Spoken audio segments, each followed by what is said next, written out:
मिक्सरचं भांडं घेऊन त्यामध्ये अर्धी वाटी बारीक चिरलेला गूळ, पाववाटी तेल, पाववाटी रवा, पाववाटी दही, पाववाटी दूध टाकून स्मूथ असं बॅटर तयार करून घेणार आहोत. आणि आता बाउलवर चाळण ठेवून 1 वाटी गव्हाचं पीठ चाळून घेऊया. चाळलेल्या गव्हाच्या पिठात तयार केलेलं बॅटर टाकून त्यामध्ये 2 ते 3 चमचे व्हॅनिला इसेन्स आणि ड्रायफ्रूट टाकून घेऊया.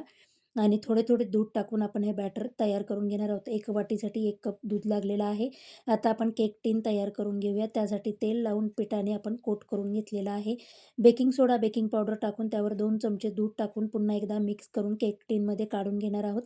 आपण पातेलं प्रीहीट करायला ठेवलेलं आहे. त्याच्यामध्ये हा केक टिन ठेवून एक 10 मिनिटं बेक करूया. 10 मिनिटानंतर आपण ह्याच्यावर ड्रायफ्रूट टाकून घेणार आहोत. आणि पुन्हा 30 मिनिटं हा केक आपण बेक करून घेणार आहोत. खूप सुंदर असा आपला गव्हाचा केक तयार झालेला आहे.